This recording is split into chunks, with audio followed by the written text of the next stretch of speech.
I'll start out by saying that most of this morning has been trying to uh, get our sump pump working properly so the discharge doesn't come right back in the house. Um, it's been a battle for many years. The original makers of the house in the basement put from the sump pump into the wall PVC, but rather than you think run the PVC through the entire wall of the basement, they did it halfway, and on the outside had halfway. So about a number of years ago, um, it just blew out. So I brought in another bunch of people and I said, "Could you reroute it on the other side?" And so they said, "Yeah, we could do that." Well, I was hoping that they would, because they were a service that did some pumps and discharge systems. I said, "Could you do the whole thing for me?" Sure. So what they did was they just went ahead and drilled a hole through the cement, put a piece of PVC out there, and left. It's like, okay. So I've been battling a number of years to try and get it, and I had one thing going, then it all froze, and so here we go. So that's what my morning has been. Actually, this whole week has been kind of like that when I've got time. But let's talk about the week in bowling. On Saturday, I didn't bowl at all. I had to go to a wedding and reception of a friend of mine who is a bowler. I've known for a number of years. I met him through USBC. And so we went and had a good time there. The food was great. A filet mignon, it was like about 4 inches long and about 2.5 inches thick.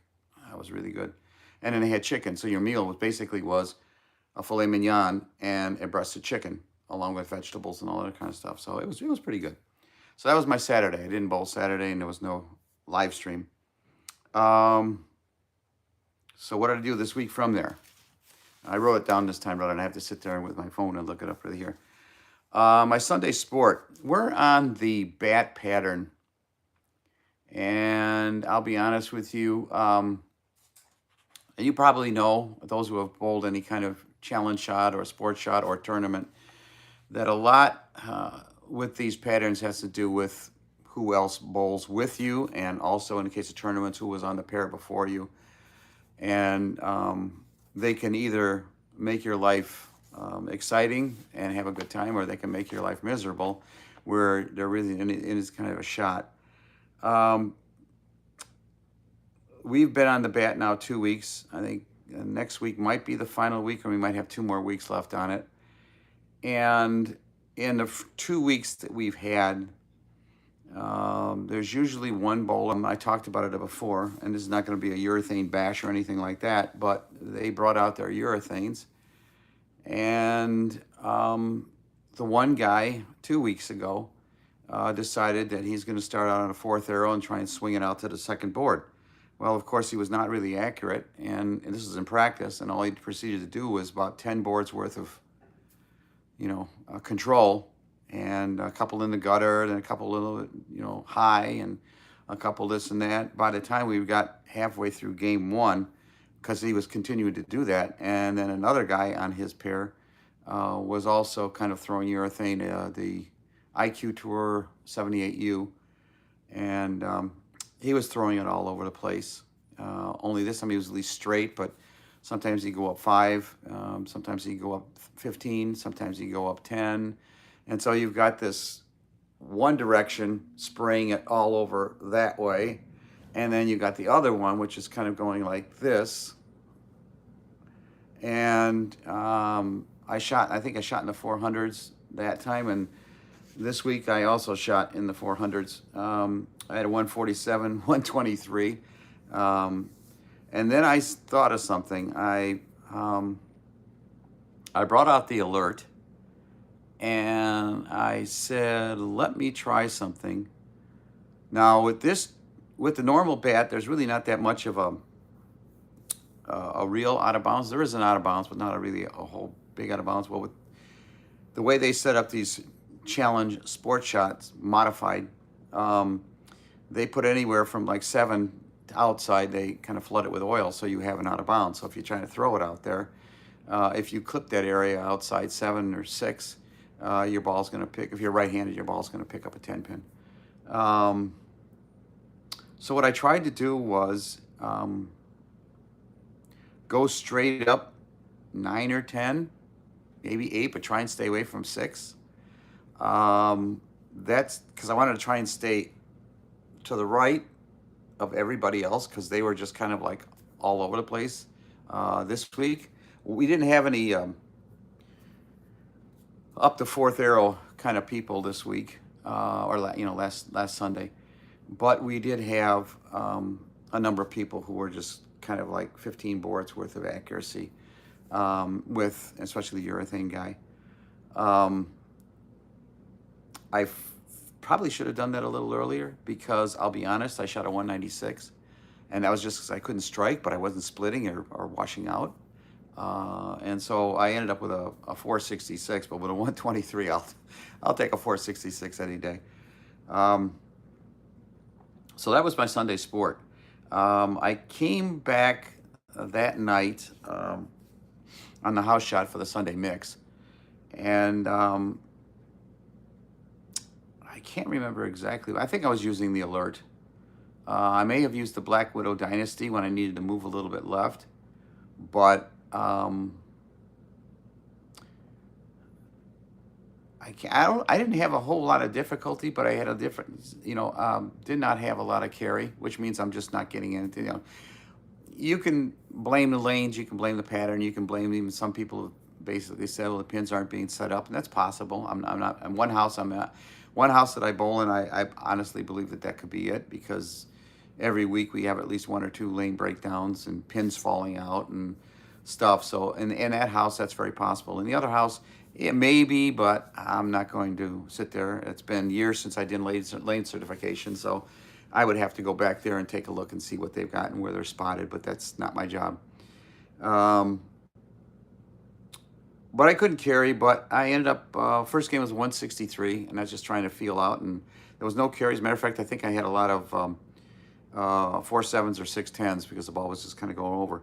I made a ball change, and I think maybe I started out with the Phase 2 Pearl. I'm trying to think about that because that's usually been a pretty good starting ball, but it only gave me 163. So I think I went with the Alert afterwards, and I ended up getting a 202 and a 179 for a 544. Nothing to scream and yell about, but it was at least bearable. I'm trying to think, did we win anything? I think we may have won 3 points, maybe the last game in series or something like that. So that was my Sunday mixed and my Sunday sport. Sticking with, I think for the sport, I had the Phase 2 Pearl. I also had the Black Widow Dynasty. I had the Alert with me, and I think I may have brought along one other ball, which I can't think. I did not bring the Nebula, because sometimes I'll bring the Nebula. May have brought one other ball, but nothing. The Alert probably did about the best with that, and also the Alert, because what was it, 2 weeks ago, with the Alert in 2 leagues. One was a 17 something, and then the other one was a 660 or something. So the Alert has been very, very good. Meanwhile, after Sunday mix, I'm getting ready for the regional that's in Crawfordsville from the 27th to March 1st. 27th is practice, 28th is qualifying, and then the finals and step ladders and match play and all that kind of stuff is going to be on March 1st. I'm picking balls. I'm laying my balls out of what I'm going to bring. Bring 12 balls, and I was just going through some stuff, and I all of a sudden I just thought about it. It was kind of funny. Every once in a while, you're always looking for some kind of a ball. I remember one time in a tournament a couple of years ago, I saw a bowler walking through, and I says, "Hey, how's it going?" He says, "I'm looking for the magic ball." And We all look for the magic ball.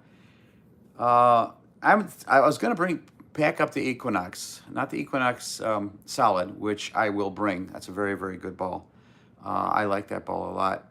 But I haven't thrown the Equinox Pearl that long. I threw it a little bit when um, it first came out. And for me, in my speed and my revs, the hockey stick motion at the end,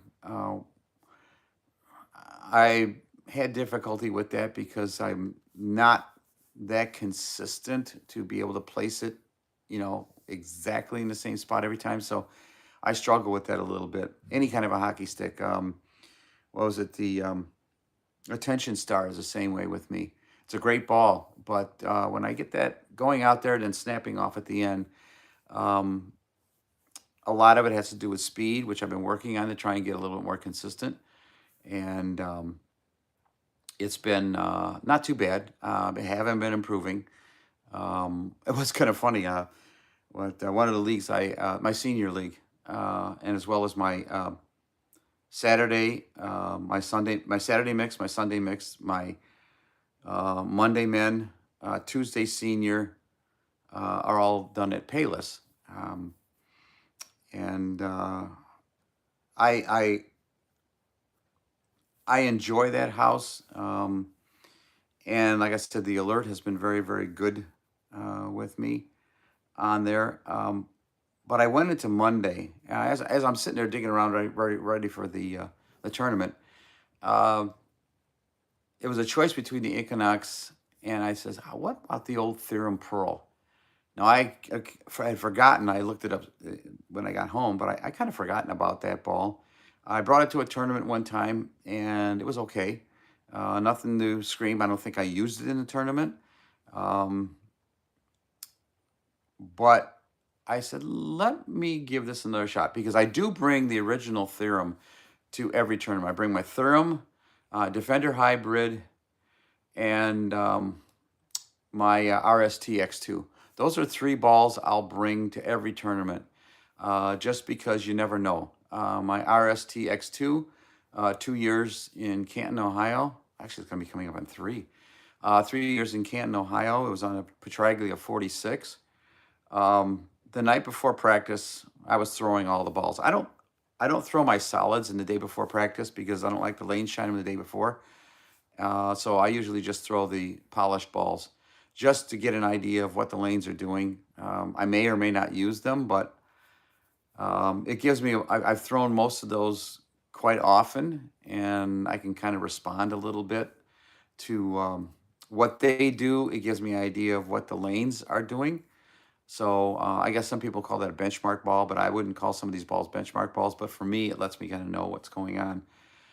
And I tried everything at the time, and nothing was really consistent. Petraglia I usually do pretty good on because it's long, and my speed and my revs are okay with that versus like the Ballard where I pull my hair out. Um, so I'm just throwing everything, and I'm striking here and there. I'm leaving some 10 pins, working on the spare game, and finally I was just digging through the bag, and I said I haven't tried this RSTX2. Now this is 3 years ago. So I got it out, and it was getting near the end of practice, so the lanes were definitely transitioned. There's no question about it. It's after 2 hours, so it was about an hour and 45 minutes. I took the last 15 minutes or so, and I went on one pair. I went to the right lane and threw it.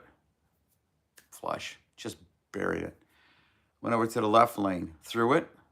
Flush. Just buried it. I go like, okay. So I went back to same thing on the same pair. Flushed both of them. Buried it. So I got 4 strikes in a row. I moved down to a couple other patterns. Lane pairs. Threw the ball. Flush. Crushed it. I go like, okay, I think I got something here. So I says, let me throw one more. And what do you think? I crushed it.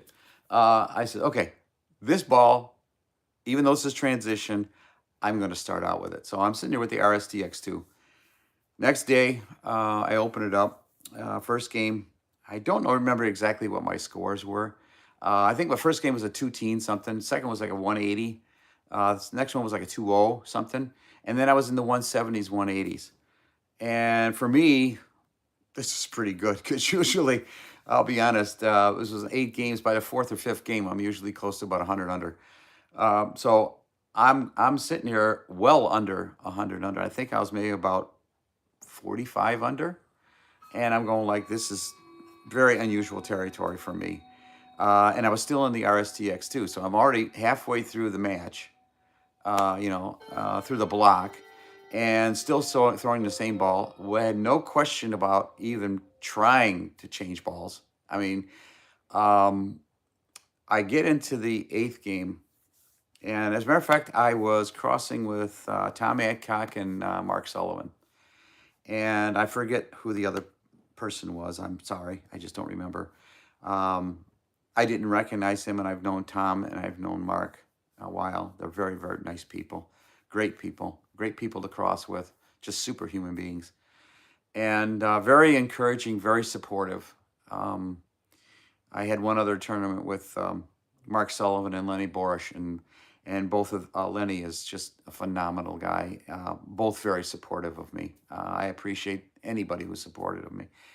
So anyway, I'm going into the eighth game, and I don't like to look plus or minus. I kind of every once in a while do, but usually since I'm way down at the bottom, I don't want to get depressed. So I just looked up and saw what my average was. I didn't want to look at the plus or minus. I know that's kind of copping out, but and like I said, I wanted to stay positive, and I looked and I was averaging 191, and I don't know whether or not anybody believes this. I don't know if it's true, as you can communicate with the afterlife or whatever, and I'm not getting too philosophical here. But I will tell you that going into the eighth game, I kind of stepped off to the side a little bit by myself, and I looked up, and one of the people that I really loved a lot, I lost him in 1982, was my grandfather on my father's side. He was the sweetest person you ever met in your life. He was the most wonderful human being I ever met in my life. Like I said, he passed away in 1982, and I was 27 at the time. I was at work, and I got a call from my mom, and she says, "I've got some distressing news. Your grandfather just passed away." And I had just talked to him on Wednesday, the night before, and he was planning on getting out of the hospital. So this was just a total surprise. He lived in Arkansas. He actually was mayor of Gassville, Arkansas, for a number of years. He got the sewer system between Cotter and Gassville built, established, and running. So go, Grandpa. So I looked up in the air, and I said, "Grandpa," I says, "can you do me a favor?" I says, "I'm not asking for much, but I'm sitting at 191 right now." And I says, "Is there any way possible that you can kind of help me a little bit? I'm not asking for a whole lot." I said, "If you can make me finish in the 190s, I said, that would be so grateful." I says, "Because then I can say to people, how'd you do?" "Oh, I finished in the 190s." Like I said, I don't go through the numbers because it's usually, it's not that great. And I says, "Because if I do a 189, I finish one, I got to tell people I'm in a 180s. And I'd rather tell people I'm in a 190s just to feel good. And I bowled, and I think I struck. I think I had the front no, I had 2 strikes. Tom Adcock was bowling also, and he had 2 strikes. I then got, I think, maybe a 6-10. It's been 3 years, so I don't know, but it was a 8 count or 7 count, and I spared it. And Tom went about 2 or 3 more with the spares, and I mean with the strikes, and I then took it all the way into the 10th frame. And I'm going, well, okay, I think at this point, I think at this point, I may have the 190s, okay, as far as overall score. And Tom took it all the way to the 10th frame. On Tom's first ball, he got a spare. I struck. And then he got a strike, and he may have struck out, I don't remember, but he struck. And I got a split, 6-7-10 split, and I finished. I definitely had a good feeling that I was in the 190s. I had no idea what the thing, and I looked up and I looked at my score, and I'll be a son of a gun. I had a 263. Tom had a 255 because of the spare versus strike in the 10th frame. And I went, oh, 263. I said, I think maybe I got, like I said, I think maybe I got my 190s. And Tom was doing the score, and he turns around and he says, "Hey, Gene, congratulations." I go, what? And he says, 1,600 even. You were 63 down and you shot a 263. I couldn't believe it. I walked off to the side and I said, Grandpa, I says, you didn't have to do that, but thank you. Um, I think he got that last game. I think he was up there bowling. He was a very good bowler. So I don't know. I don't know if I can take credit for that game or not, but he certainly helped. But anyway, that's the RSX2 story. I always bring that ball to every tournament. It goes long on me and doesn't snap at the end. And so it's a really, really nice ball for me to work with. The Defender Hybrid, I think that was the first HK22 ball that Brunswick had. I think so. That has been a phenomenal ball for me when I'm searching. Um, it along with the Phase 2 that I'll go ahead and I'll bring along. It's one of the staples that I do bring. So on Monday, going a long way for a short story, I was debating on the Equinox or the Theorem Pro, which I haven't used in a while. I said, let's go with the Theorem Pro. I've got nothing to lose. Let's give it a shot. And I practiced with it. It was actually rolling quite nice. A couple strikes, but when it struck, it was flush. It was really nice. I said, okay, well, we might have something here. Because like I said, in league, I'll practice with polished balls no matter what. And then balls that I know that'll work pretty good. So it's not uncommon for me to practice with the Phase 2 Pearl. And then when I start especially at Payless, when I start the league, I'll bring out the Alert and then transition to something else later on if I need to. My 17, I think it was 714 or 717, it was all 3 games, the Alert. Did not have to worry about that at all. So I practiced Monday with the Theorem Pearl. And it was doing pretty good. So I figured, well, let me give it a shot. I was getting carry. I was pretty happy about it. First game, 266. I'm going like, okay, I'm not bringing that Alert out. So I did. Second game, I wasn't striking as much, but I ended with a 200. And then the third game, 267 for a 733. All the same ball, all Theorem Pro, all 3 games. The scores were high in that pair. I will say, if you get to bowl with some people, cross with people, whether it be in a tournament or whether it be in league that know what they want to do when they bowl, it makes it so much more enjoyable, and the scores tend to be pretty high. Like I had 733, but the second game we only won by 2 pins. So everybody was bowling pretty good. We did win. It's on a 30-point system. We took 25 and 5 because we were going against each other and we were just edging them out, but we were not blowing them away. Even though the 25 to 5 sounds like they didn't even show up, they did, and they were very, very good. It's just that we got a few more pins more. Like I said, the second game was only 2 pins. So I figured, okay, I was driving home and I said, it's been a while since I've shot a 733. Last year was a 720 something. I only had 1 last year. I've got 2 so far this year, a 17 and a 733. I went into Tuesday Senior and I said, you know what? I'm going to try this. Now we were on a different pair of lanes for the seniors. That was another strange thing. The 733 was on lanes 1 and 2. 1 and 2 at Payless, you'll either have a wonderful day or you will have a terrible day. Depends upon who's bowling, how they're bowling. And like I said, we bowled against a very, very, very good team. I know them back from the old Oak Forest days, and unfortunately Oak Forest perished in a fire. Nobody was injured or anything, but they never replaced it. So these guys were fun. I've known them for about 9 or 10 years now. And we just had one heck of a good evening.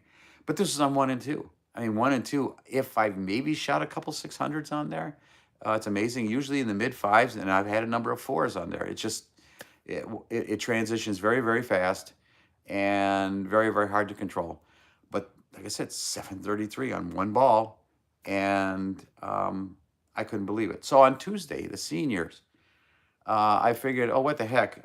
Let me try the Theorem Pro. Now, for just to let you know, everyone says, well, what color? What is that? Because everyone always thinks the Theorem Pro was the original Theorem, which was the maroon one, which was also polished, but no, it wasn't. This is my, and I'll even show you layout. I'm not smart enough to really know by looking at it, knowing what's going on with layout. So I have, but there's what I've got. And it is really, really nice. It doesn't snap off the back end. It nice and smooth rounding. So I go into the seniors and I shoot first game 204. In practice, it wasn't as exciting in practice as it was on Monday night. I wasn't striking as much in practice, but the ball was at least hitting the pocket and with minimal effort. It didn't have to struggle. So I had a 204 the first game. Now the second game, it was starting to break down, and I moved 2 boards left and still kept the same. It was a 2-0. I was going over 10, and I wasn't striking as much. I was leaving a lot of 4 pins or 10 pins, and I ended up getting like a 182. I figured that's bearable. I made my spares, but then I said, you know what? Let me try something. And remember, I told you last week I was going to work on my happy feet. I'm definitely working on my happy feet. I did not have any happy feet this week. The 182 was because I tried something. I was going to move 2 boards left because the ball was starting to come kind of high. That cut my angle different, and I was no longer carrying anymore. So that was the reason for the 182. So I said in the third game, for the heck of it, let me move back my 2 boards and let me put just a little bit more speed on it. Now, how I adjust for speed is speed normally comes from your legs. But then if I start going fast with my legs, I'll get my happy feet, and then I'm not throwing anything at all. So what I usually do for when this is just me personally, if I want to increase my speed a little bit, I will bring my ball up a little bit more. And if I want to slow my speed down a little bit, I'll bring my hands down. That works for me because then I can keep the same rhythm and I don't have to worry about the speed, and the gravity takes care of the speed for me. Does it work all the time? Not really, but it does work most of the time, and it gives me maybe about a half a mile an hour difference, and sometimes that makes the difference for me for carrying and not carrying. I'll do that, and I did that for the third game. I had the front 4, I do believe. Then I had a 10 pin, and it was a wrap 10. I mean, that 6 couldn't have gone on faster. So that's okay. That's fine. And maybe I was a little bit fast, but it's okay. So, which is what I was trying to do, was to get a little bit faster on it. And the wrap 10 with the 6 wrapping around it let me know I was just a hair too fast on there. So I dropped it just a hair more. And then I took it out, and I got 29, striking the 10th, striking the 11th, and a 4 pin in the 12 frame for a 279. And fortunately, it's been a long time, that won the pot. So I took home about $100. So I got my bowling money for the week. That series ended up being a 665, all with the Theorem Pearl. So last night we went to Centennial. Now the pair in Centennial, 1 and 2 and 31 and 32 are very challenging. 1 and 2 is challenging, but 31, 32 is extremely challenging. The lanes, the pair, there is no resemblance between the two. At least with 1 and 2, you can play a few boards difference on them. With 31 and 32, not going to happen. I'm sorry. So in practice, I was throwing the Theorem Pro. Now it's a totally different house. It's got, I don't know. There seems to be it's hard to say whether or not it's the lanes themselves or the way they oil. They don't oil consistently, and now we're dealing with also 31, 32, which I think if you look at the history of the whole thing, 31 and 32 is always the lowest pair. And we also noticed that not many people will win pots on 31-32. There's a couple of good bowlers that I know um, that are like 210, 220 average bowlers, and I've seen them shoot 400s on 31-32. It's a disaster. So I tried the Theorem Pro in practice, and for me, on fresh at that house on 31-32, in practice, I'd either get Brooklyn or I was leaving washouts, 1-2-8-10s, 1-2-10s. And so that tells me that that's not going to be a good ball to start out with. Um, so I went with the alert. Um, my first game was a 176. I don't know if I missed any strikes, but there were a lot of splits. I think on our team in the first 3 frames of that first game, I think out of the 5 of us, so if everybody had a split, that'd be 15. I want to say there was probably about 8 splits for all 5 of us on the first 3 frames. One of our bowlers, who's a 190, 200 average bowler, unfortunately bowled a 117. He had, I think, 5 splits. It was just weird. So the alert was the safest thing I could do. And I just lived with the 176 because at least I think I only had 2 or 3 splits. Halfway through the first game, not even halfway, I think what I did to begin the first frame of the second game, I went ahead and brought out my Black Widow Dynasty. I didn't want to go Pearl. As a matter of fact, I told one of the guys I'm bowling with, I was sitting next to, as he wanted to know if he wanted to bring out the High Road. And I said, he throws a Summit, the original Summit. And I says, you know what, you're getting good ball reaction on the Summit. Why don't you just stick with it until all of a sudden it's just going Brooklyn, Brooklyn, Brooklyn, Brooklyn. Now, the difference between 31 and 32 was most significant in the third game, and I'll talk about that when I get there. So I tried the Black Widow Dynasty for about 4 frames. I think maybe I had 1 strike. I don't know for sure, but it was not. It was okay, but it was similar to what was going on with my first game.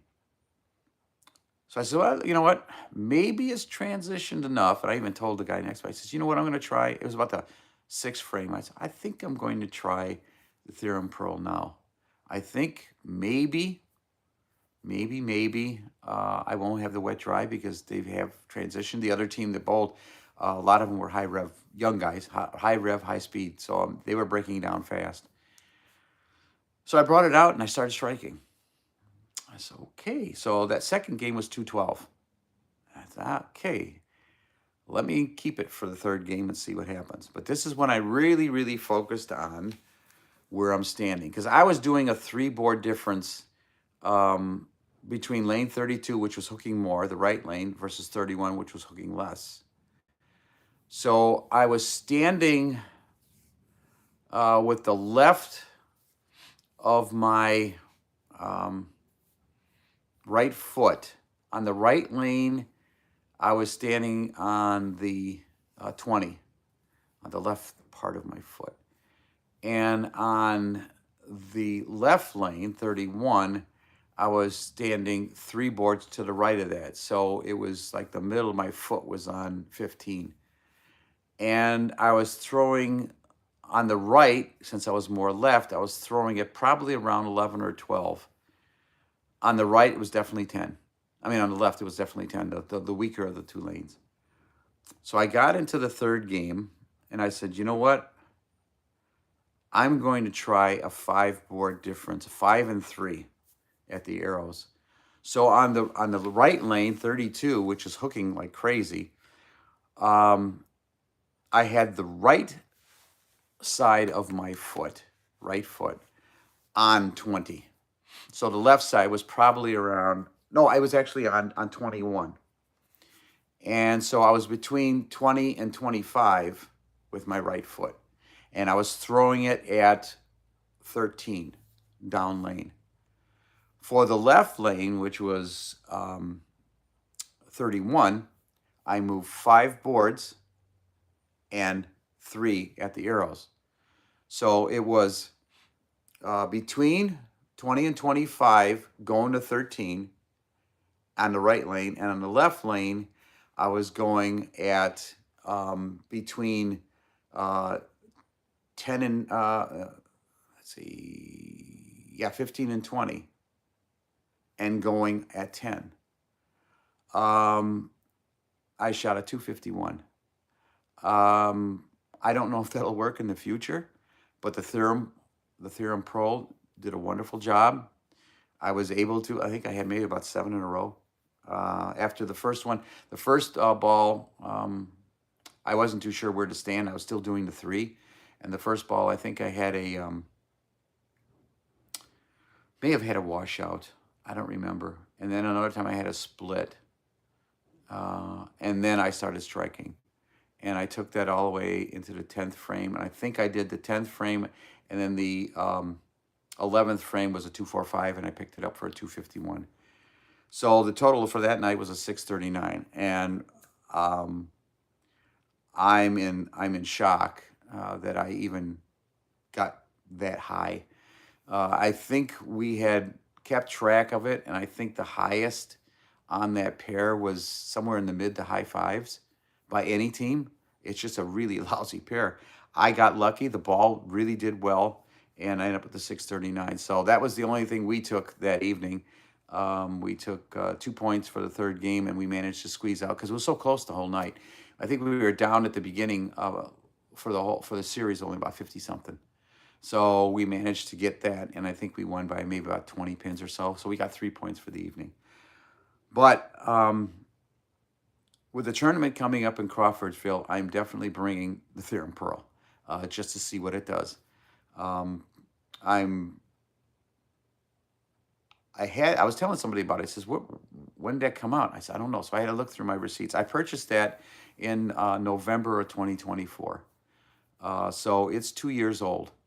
Like I said, I always bring the regular Theorem, the maroon Theorem. The Theorem Solid, I haven't touched in a while. I may bring that out for Saturday. What do I got to lose? I'll switch the Theorem. I'll try that. I'll try for the Theorem Solid, and I'll switch the Black Widow Dynasty for that, and we will see what that does. If that looks good, then I'll bring that along too to Crawfordsville. So all in all, the week was good, starting out with a winning and ending up with a 639 and a 733 in the middle. It was probably one of my better weeks. I'll owe a lot to the Theorem Pro because that's where my highest scores came from. We'll see whether or not that works for this week. I'm looking forward to Crawfordsville, Plaza Lanes, Gary Allstar's place. If you are in the Crawfordsville, Indiana area, please stop by. They placed a cap at 60 bowlers, and 60 bowlers are registered. Parker Bone is going to be there. Parker Bone III.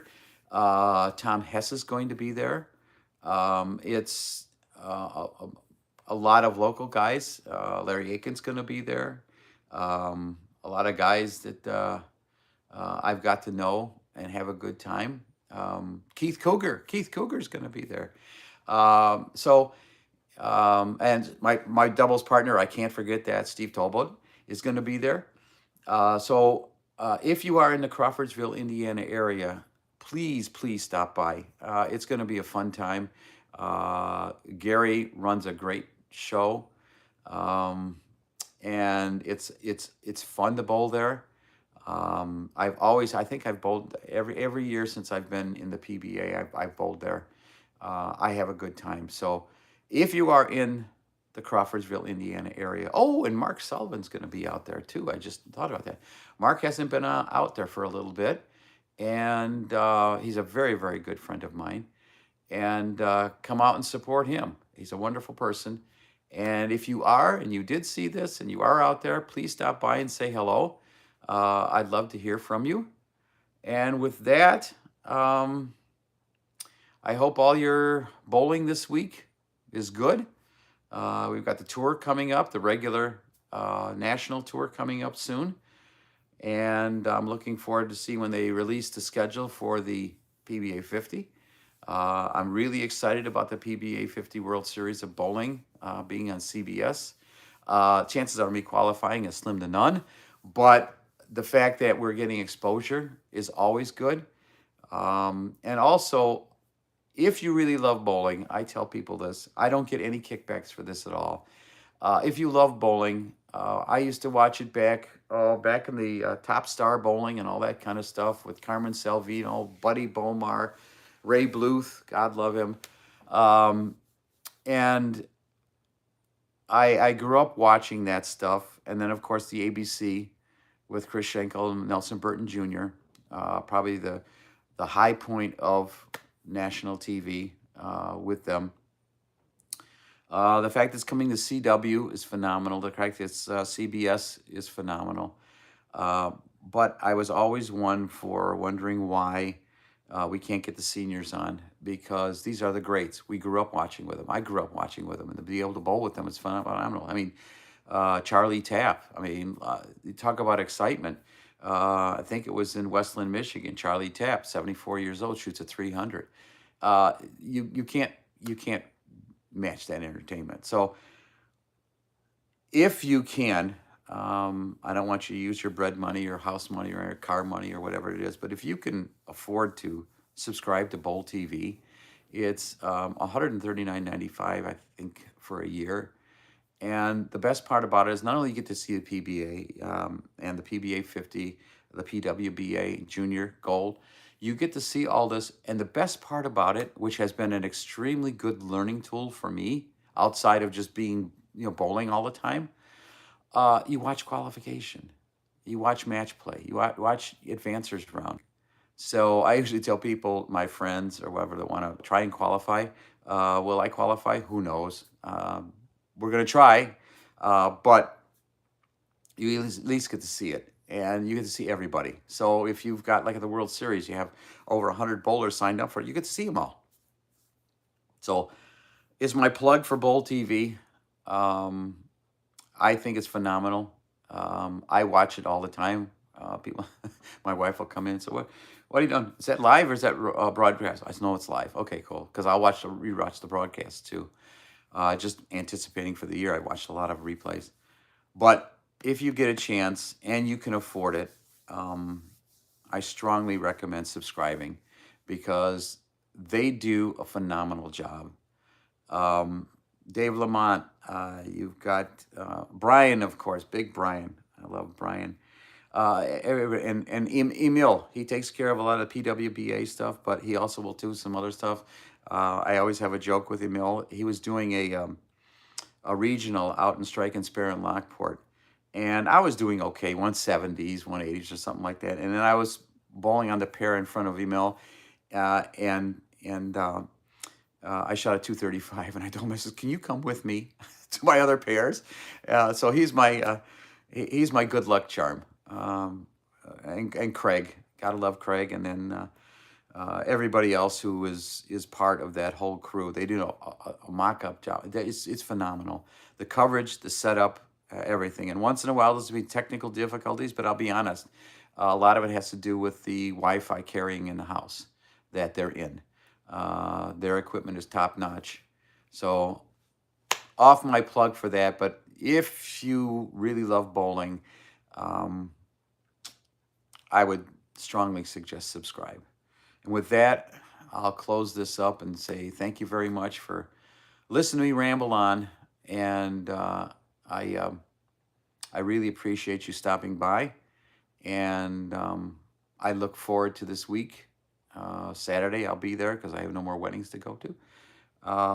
And we'll try the Theorem Pearl again and see how long that lasts. If not, I'll also bring the alert with me.